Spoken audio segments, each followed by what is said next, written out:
Hi, my name's Steve Bartlett, and welcome to Fight Back. Anybody who knows me knows that one of my favorite things to do in the whole world is to make lists. I make lists ranking everything. I make the greatest list of the 100 greatest drummers of all time, or the greatest movies of all time, or the greatest left-wing hockey players of all time. I make lists about everything. And I think part of that comes from the fact that when I was a kid, there was a book called the Book of Lists. A guy named David Walensky or something wrote it, and there was a sequel, Book of Lists 2, and all that kind of stuff. But I just love lists. And there's another list that comes out all the time, which scholars do, and they actually rank the presidents of the United States. And generally, Abraham Lincoln is ranked #1 as the greatest president of all time. George Washington's #2, FDR's 3, and so on and so forth. And the list changes every year, but those three are normally the top three: Lincoln, Washington, and FDR. Currently, the person who's ranked dead last on the list is Donald Trump. Now, one thing that the presidents who are at the top of the list all have in common is that they're normally two-term presidents. Most of the mediocre presidents and the bad presidents only serve one term. However, there have been some exceptions. There have been some good presidents, and actually a couple great presidents, or maybe one great president, who only served one term. And the best one-term president of all time was a guy named James Polk, who most people don't know of. They don't know anything about James Polk, but he was actually a great president. When he was president, he actually annexed Texas, okay? So that's a big chunk of land and a lot of people. Texas. Why do we have Texas? Because of Polk. Not only that, but he also did something called the Oregon Treaty with England. And as a result of that, we got the Oregon Territory. And in the Oregon Territory, we ended up getting 3 states from that. We got Oregon, we got Washington, and we got Idaho. So if it wasn't for Polk, we really wouldn't have flannel shirts or grunge music or French fries, okay? So, you know, thank goodness for Polk for these things, for getting us Oregon, Washington, and Idaho. And most importantly, he won the Mexican War, and as a result of winning the Mexican War, we ended up getting California, Utah, and Arizona, plus parts of other states as well. So this one-term president who only served in office for 4 years got us Texas, Oregon, Washington, Idaho, California, Utah, and Arizona. What an accomplishment for one man, even though most people in history don't even remember who he was. The second most accomplished president who only served one term passed away a couple days ago, and his name was George Herbert Walker Bush. Okay? And he has a lot of accomplishments that he accomplished in his one term as president. Primarily, what he was most famous for was the Kuwait War, in which he brilliantly conducted foreign policy. What he did was he created a coalition made up of all the countries in the world to stop Saddam Hussein, who illegally invaded Kuwait. Okay? And this is in contrast to Donald Trump, who believes that America first, Americans should go alone. Who cares what our allies think? Okay, so what Bush did was very brilliant. Forget the tactics and the strategy, which is also fantastic with Norman Schwarzkopf and Colin Powell. Okay, the fact that he put together the coalition and they did it together when driving out Saddam Hussein was fantastic foreign policy. But more importantly, what Bush did that was very intelligent was he knew to get out. He knew that it was important to maintain a balance in power in the Middle East. If we took Saddam Hussein out, that would make Iran too strong, and there would be a problem with the balance of power. So we weakened Hussein. We didn't eliminate him so that he could remain a check on Iran. And we got the hell out of there, so less soldiers died. Unlike the policy of his son, which we invaded Iraq without any real strategy, and we've been in the Middle East and in Afghanistan and Iraq ever since in a war that will never end. Okay? So George Bush gets great props for handling the war in Kuwait. He also did a fantastic job supervising the end of the Soviet Union and the Soviet bloc. Even though Reagan gets the credit when he said, "Mr. Gorbachev, tear down this wall," what most people don't realize is that the wall actually came down, not under Reagan, but under Bush.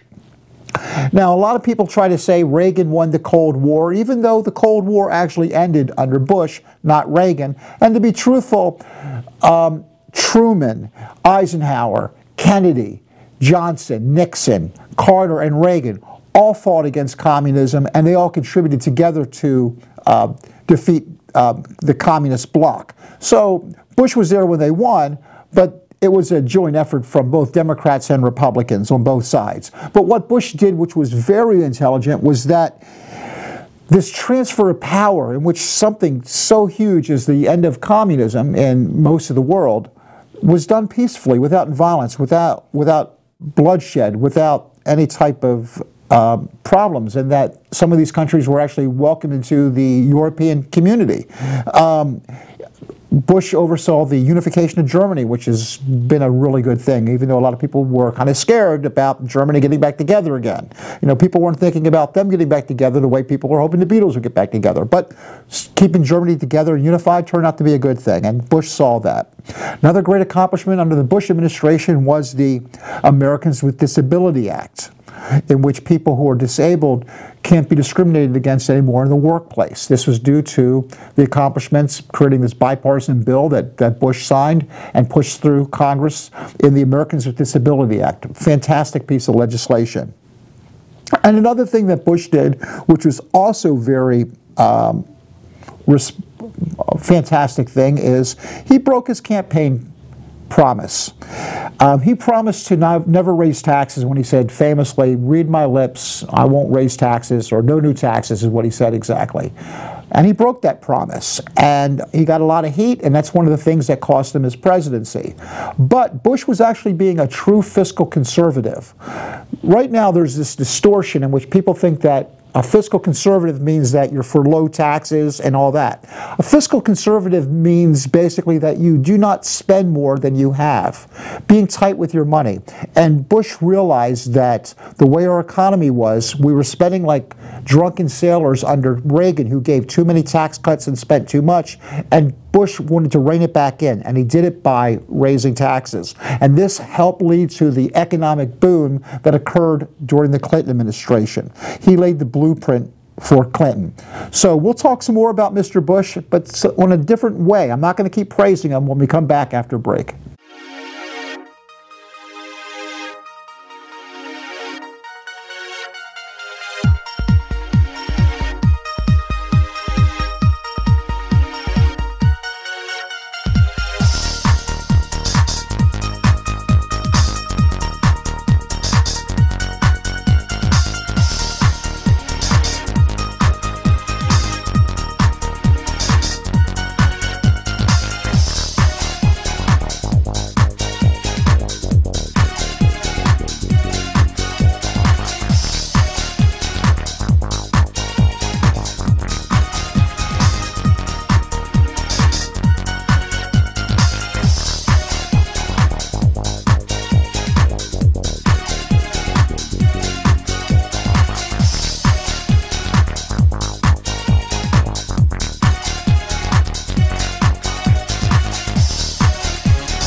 Hi, I'm Jerry from Hot Locks Hair Salon. We are conveniently located at 13414 US Highway 19 in Hudson.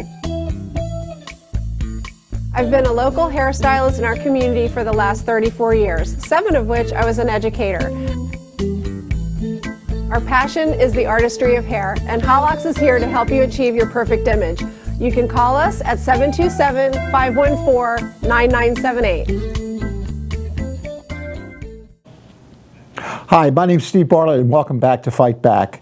We were talking about President Bush, who just passed away, and there's been, 24/7 coverage on the cable news channels, at least, about the funeral. And one thing that I've noticed about it is that not only have the conservative channels been praising George H.W. Bush, but so have the liberal channels. MSNBC has been bringing in talking head after talking head saying what a wonderful president George Herbert Walker Bush was, even though as a Democrat in the 1980s and the early 1990s, I remember not liking George Bush and criticizing him, because even though I just praised him and for all of his accomplishments, there's a lot that we can criticize Mr. Bush for. And the question is, why is the media, the left-wing media, praising him so much? Well, there's a couple reasons. The one thing that they're stressing isn't the policies or his accomplishments, but more of his attitude. He was a family man, he was a good human being, he was a war hero, and he was a class act which showed a lot of dignity to the office of being president. And that can't be denied. All those things are absolutely true. Okay? He's a complete contrast to the president that we actually have in the White House right now. Donald Trump was not a war hero. Donald Trump was not a really good family man. And, calling him a class act, he's anything but classy. He's the opposite of classy. He's tacky, he's rude, he's obnoxious, he's abrasive. He's the exact opposite in his personality from George W. Bush. Okay, and I think what the left-wing media, or MSNBC, I think what they're doing is the more they praise Bush, the more they're being offensive to President Trump. By saying good things about Bush, in which he's the exact opposite from Donald Trump, they're actually giving a slap in the face to Donald Trump. So I think that's why they're showing all this praise to Mr. Bush, because they're basically saying, hey, we don't hate all Republicans. We are not against all conservatives. We're only against Donald Trump. Now, there's some, truth in that, okay? Trump is unique. Trump is distinctive. Trump is like nothing we've ever seen before. As a liberal, I didn't like the Ronald Reagan presidency, and I was against him on all of his issues. However, as a human being, as a person, he was a good human being who was apparently a really nice guy and a good family man, unlike Donald Trump, who I cannot say pretty much anything good about. However, okay, but we got to look deeper into the Bush administration, because maybe some of this praise is too much. Now, on Facebook, a former guest of mine a couple of weeks ago was posting on Facebook and was just bashing Bush the day he died, or the day after he died. And I thought that was very rude. The whole idea of, as in Shakespeare's Julius Caesar, when Mark Antony said, I came to bury Caesar, not to praise him. At the time of a funeral isn't a time to be saying political messages about the person who just died. If you either say nothing at all or say nice things, but the person was so offended by what Bush did in his lifetime, he felt obligated to say bad things about Bush, even though it may be considered to be tacky to speak ill of the dead.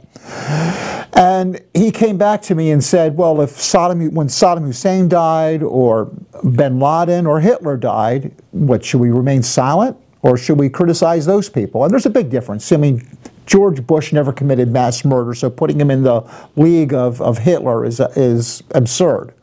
But it left the question, is it appropriate to remain silent and only say good things about a political figure instead of being truthful and criticizing the person?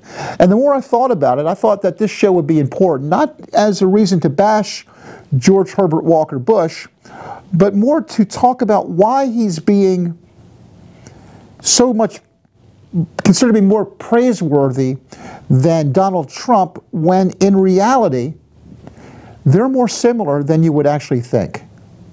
Okay? And that's what the rest of the show is going to be about.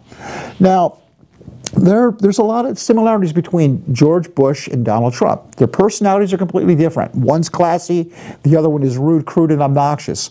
But they have a lot of similarities on very important issues that liberals and Democrats need to become aware of and not buy the hype that he is the greatest man who ever lived, which George Bush was not. Okay, here's how he's similar to Mr. Trump. First of all, in my opinion, both of them are hypocrites. Neither one of them grew up with a strong ideology. Okay, both of them are from the North.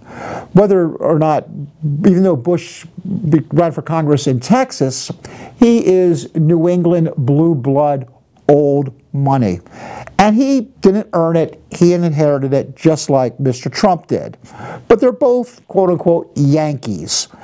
Both of them were not with a strong ideology. Okay, neither one of them grew up being conservative. As everybody knows, Trump used to be a Democrat, and Bush used to be what they now call Rockefeller Republicans, which were more moderate, not this conservative, ultra-right-wing firebrand that we know now. He was more of a moderate Republican.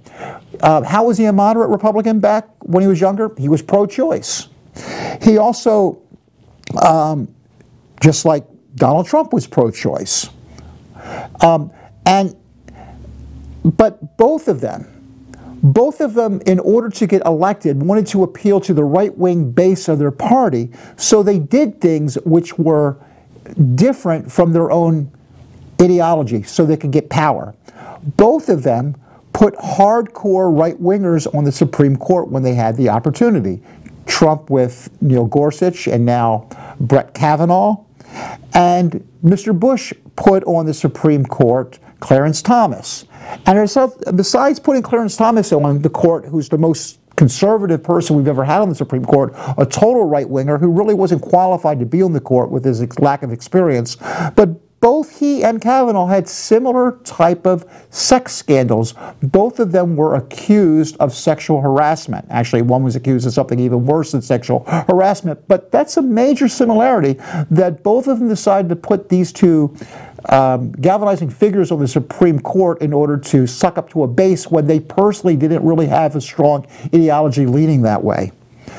Look at economic policies. Trump ran as a populist with the whole idea saying the rich are taking advantage of the rest of us, and let's take care of the little guy, let's take care of the middle class. And a lot of people, especially in the Midwest, like that idea of Trump. Okay? However, Trump ignored that, because what Trump ended up doing is Trump ended up cutting taxes big time for the rich and giving them a huge windfall in violation of his campaign promises. Bush similarly, okay, he called supply-side economics of Reagan voodoo economics, okay, and trashed it. However, he then became a loyal supporter of Mr. Reagan and started espousing the exact same supply-side voodoo economics, which helps the rich instead of everybody else. It's been proven to be wrong again and again. Bush jumped on board with it because that's what his base wanted to hear. We'll come back after this and we'll talk about the ways that Bush and Trump are similar.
Hi, I'm Jerry from Hot Locks Hair Salon. We are conveniently located at 13414 US Highway 19 in Hudson. I've been a local hairstylist in our community for the last 34 years, 7 of which I was an educator. Our passion is the artistry of hair, and Hot Locks is here to help you achieve your perfect image. You can call us at 727-514-9978. Welcome back to Fight Back. You know another major way that Trump and Bush were similar? Trump had a huge history of racism, okay? Ever since the 1970s, there have been allegations about Trump being a racist, okay? We got the birtherism stuff where he implied that, well, he flat out said that Obama was an illegitimate president and that he was actually born in Africa. We have him basically saying that a federal judge who was going to be residing over the Trump University scandal shouldn't be allowed to be hearing the case because he was biased because he was a Mexican. We heard Trump say that Mexicans are a bunch of rapists coming over the border. We heard Trump say that the Puerto Ricans who are upset with the way they were treated after the hurricane were politically motivated ingrates. We had Trump in 1973 get sued by the Justice Office for discriminating against African Americans and violating the Fair Housing Act when he refused to rent to them. We had Trump in 1992 get fined from his casino $200,000 for transferring black and women blackjack dealers off the tables to accommodate high rollers who didn't want to be served or serviced by African Americans. Okay, Trump has got a real bad racial history, and liberals can't stand Trump because of it. But you know what? So did Mr. Bush.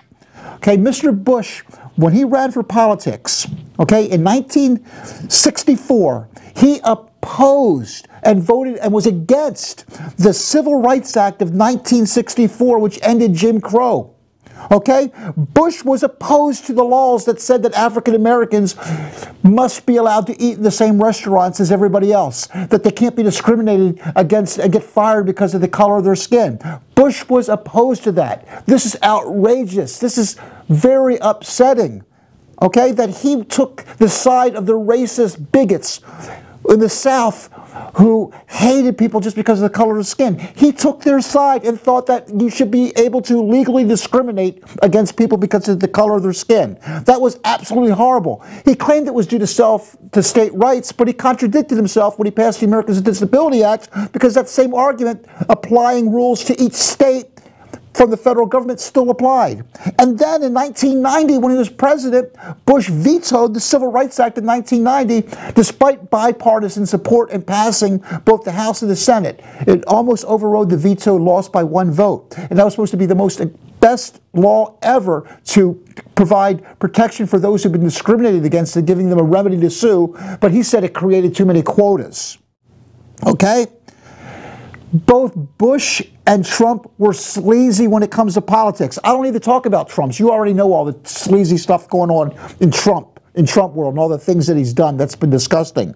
But Bush had as his campaign manager the king of sleaze, a guy named Lee Atwater.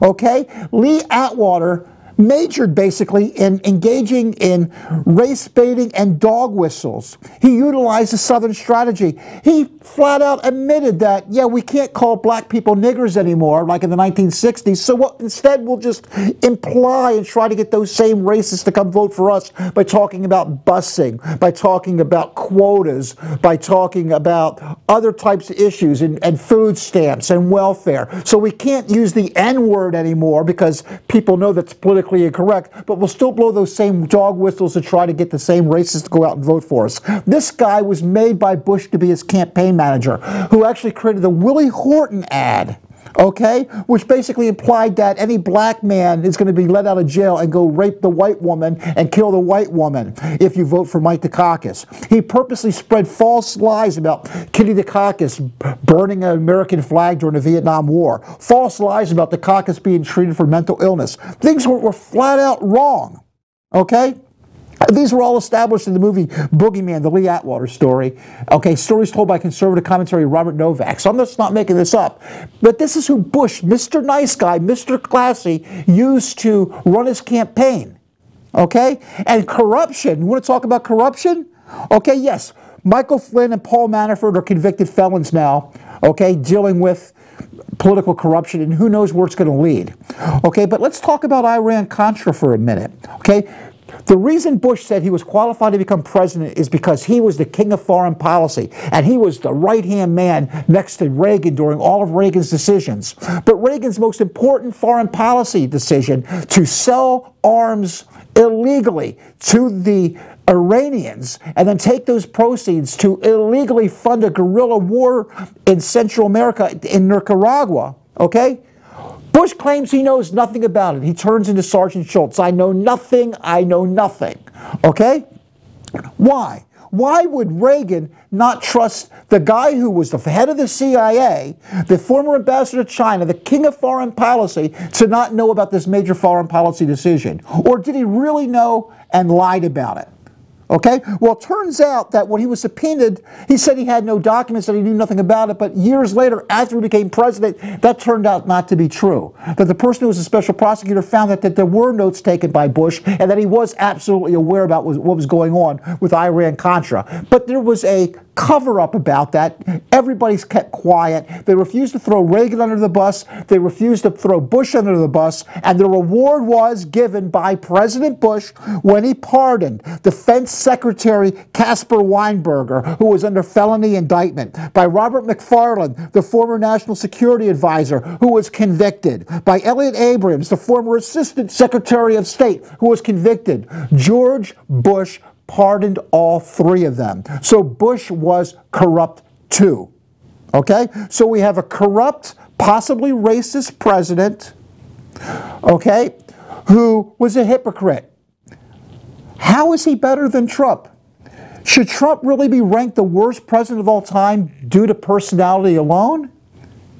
Because that seems to be the major difference. Yes, he's tacky. Yes, he has class. But are his policies that different than the nice right-wingers who actually care about doing nothing else than helping the rich remain rich and powerful? Okay? Yes. Remember this. A wolf in sheep's clothing is still a wolf. And just because someone might come off as a nice guy Republican and be mainstream and have class and not be tacky and rude and obnoxious like Trump doesn't mean they should be trusted. Remember that. I'll see you next time on Fight Back.